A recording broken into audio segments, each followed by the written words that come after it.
नमस्कार, times of Swaraj में आप सबों का स्वागत है और मैं हूं संतोष सिंह।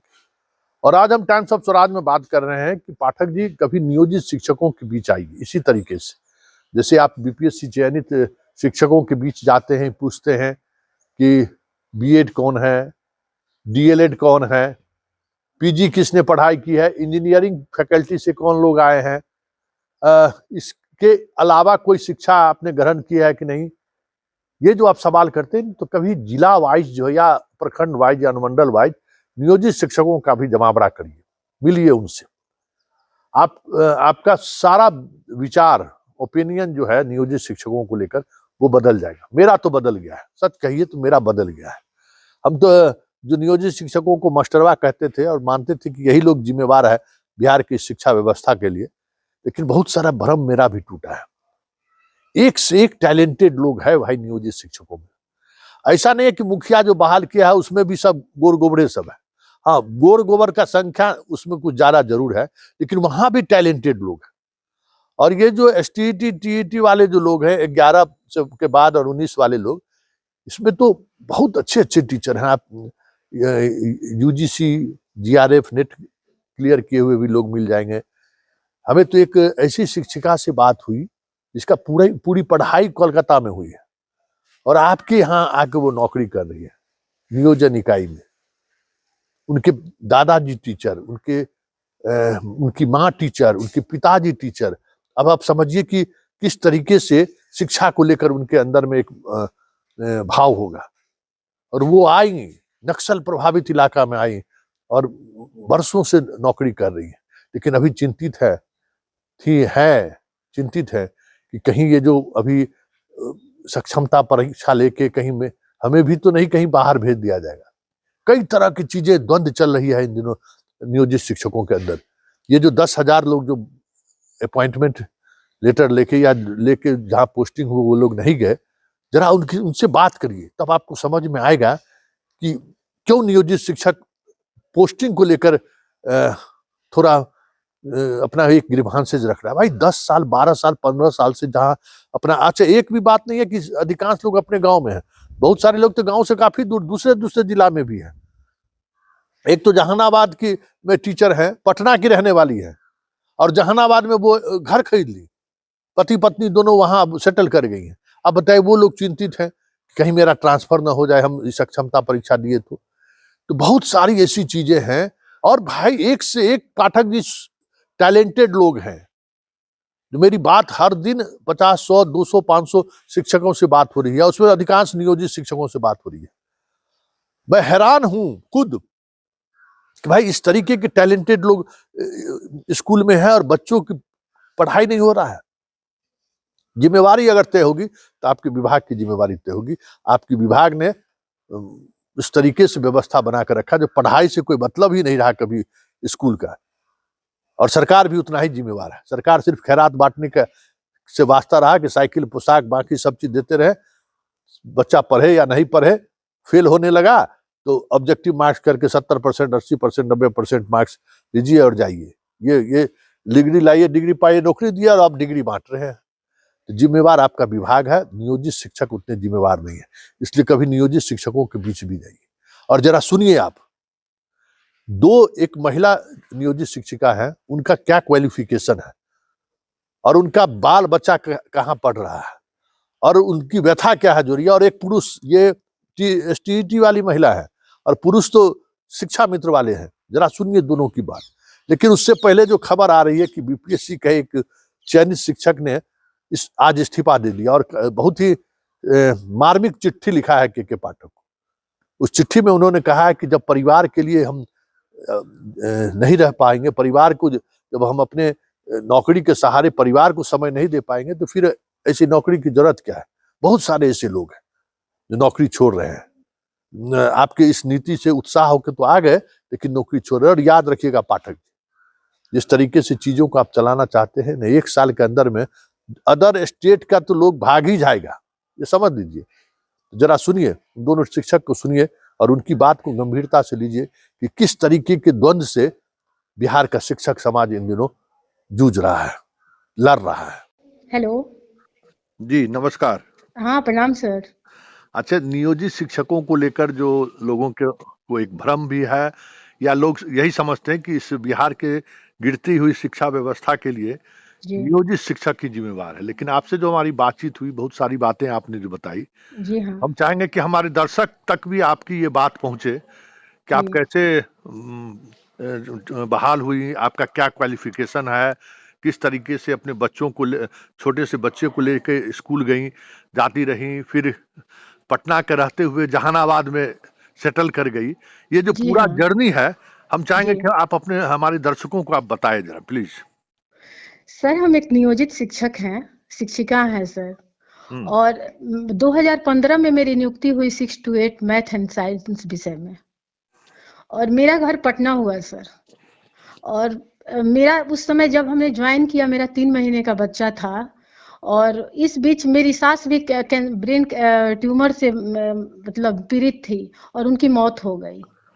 समझिए कि मतलब बहुत परेशानी झेलते हुए पटना से मतलब जहानाबाद लेट हो जाता था, इसलिए हमने जहानाबाद में सेटल किया। मेरे पति भी गया में नौकरी करते हैं, उन गया रहते थे, लेकिन मेरी वजह से उनको अपना मतलब यहाँ सेटल करना पड़ा। डेली वो गया आते जाते हैं सर। 3 महीने का बच्चा लेके मतलब हम स्कूल जाते आते थे, एक मेड को लेकर। और उस समय हमने 2019 में एसटीटी पास किया, जो कि आनंद किशोर सर ने मतलब जो विज्ञापन प्रकाशित किया था, वो प्रतियोगिता परीक्षा था सर। वो एलिजिबिलिटी टेस्ट नहीं था सर। और उस समय मेरा युवा फीमेल में 21वां पोजीशन था सर। पूरे और बिहार में। पूरे बिहार में सर 21वां पोजीशन में थी। हम्म। हम्म। और मेरा सर क्वालिफिकेशन हुआ, एमएससी एमएड हुआ, और मैं पीएचडी में इनरोल्ड भी हूँ। रजिस्ट्रेशन भी मेरा हो चुका है सर। हम्म। सर बहुत दुख होता है सर कि 46 नंबर जूलॉजी पीजीटी जूलॉजी में मेरा नंबर आया सर, और सेलेक्ट नहीं हो पाई। और अब एज भी मेरा खत्म हो गया है सर। तो आपके चैनल के माध्यम से हम बस अतुल प्रसाद सर से और नीतीश कुमार जी से बस यही चाहेंगे सर, कि जिनका एज खत्म हो गया और 2019 मेरिट में जो हम थे सर, मेरे ऊपर कृपा की जाए कि जो लोग अयोग्य साबित हुए, निकाले जा चुके, उन पर हमारी नियुक्ति हो बीपीएससी के माध्यम से सर। क्योंकि उन्होंने टीआरई 1 में जो प्रेस कॉन्फ्रेंस हुआ था, उसमें कहा भी था कि अयोग्य अगर कैंडिडेट निकाले जाएंगे, वहां पे हम नियुक्त करेंगे जो कट ऑफ पार करते हैं सर। और मेरा बस 46 नंबर हमने लाया था, और शायद 50 या 51 गया था इसका कट ऑफ युवा फीमेल का सर।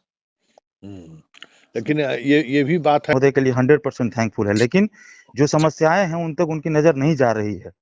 आप बताइए हमको, 1500 रुपए में जॉब करने वाले लोग, जो उस समय में स्कूल की क्या इंफ्रास्ट्रक्चर थी आपने देखा होगा, उस समय में जॉब करने वाले लोग आपके स्कूल को चलाया, और अब जब टाइम आया उनको एक अच्छे वेतनमान देने का, एक अच्छे जगह तक पहुंचने का, तो आज क्या क्या समस्याएं हो रही है आप देख पा रहे हैं। इसके अलावा भी हमारे ऐसे बहुत सारे लोग हैं, हमारे समाज में बहुत सारे ऐसे टीचर्स हैं जो जम के पढ़ाना चाहते हैं।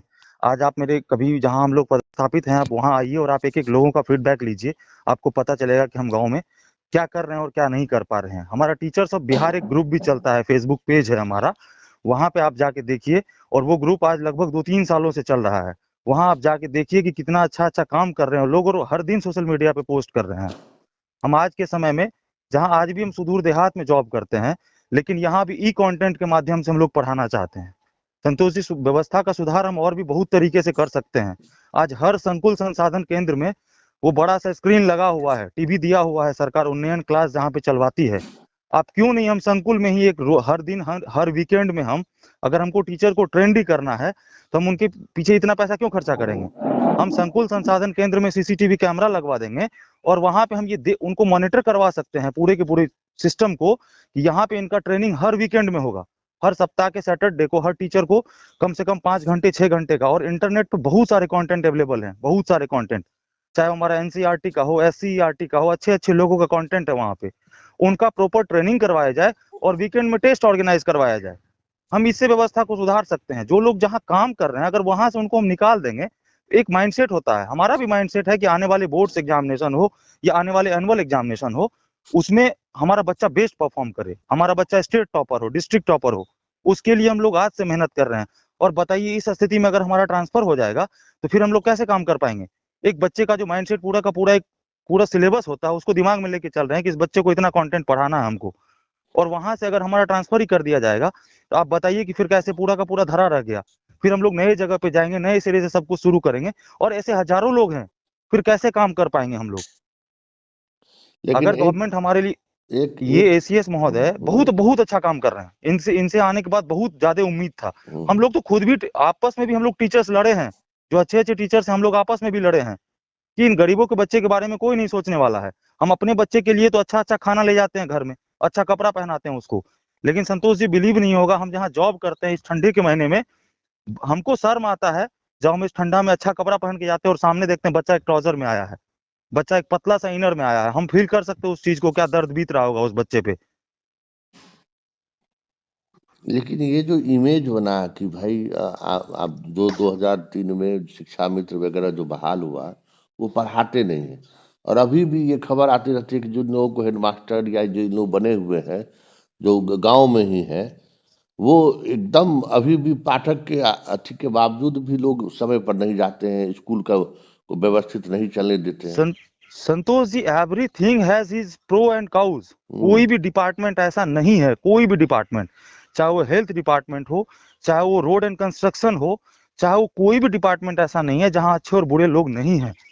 यहाँ भी हैं हमारे यहाँ, लेकिन हम उसको हाईलाइट कर रहे हैं जो बुरे हैं। आप क्यों नहीं ऐसे टीचर्स का इंटरव्यू करवाते हैं स्कूल जाके जो पढ़ाना चाहते हैं? आप टारगेट हमेशा उन टीचर्स को क्यों करते हैं चुनिंदा जिसको संज्ञा सर्वनाम भारत का प्रधानमंत्री नहीं आता है? आप हमसे वर्ल्ड बैंक, यूएनओ, आईएमए जिनसे पूछना है आप पूछिए ना हमसे। आप काहे नहीं, हमारा इंटरव्यू तो एक भी चैनल पे नहीं आया। आप हमारा इन द सेंस कि मैं अपना बात नहीं कर रही हूँ, हमारा इन द सेंस कि हम जैसे जो भी लोग पढ़ा रहे हैं, जो भी लोग मन से पढ़ के आ रहे हैं और पढ़ा रहे हैं, उनका इंटरव्यू क्यों नहीं वायरल करते हो?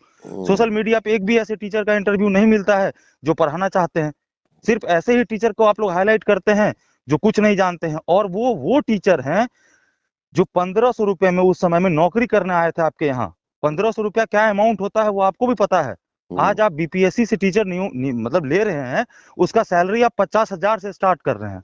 उसके लिए एक अच्छा सा इंफ्रास्ट्रक्चर होगा, उनके बच्चे के लिए, उनके फैमिली के लिए एक सिक्योरिटी है, लेकिन उन लोगों के लिए क्या सिक्योरिटी था 1500 रुपए में, आप बताइए। और जब आप 1500 रुपए में कोई भी रिक्रूटमेंट करिएगा तो आपके पास कौन आएगा जॉब लेने? आज आपके पास जॉब लेने जितना भी अच्छा बच्चा है, जो भी बच्चा सिविल सर्विसेज का तैयारी करता है, जो बच्चा बैंकिंग रेलवे में अच्छे पोस्टों पे जाना चाहता है, वो बीएड और डीएलएड करके आपके डिपार्टमेंट में आ रहा है।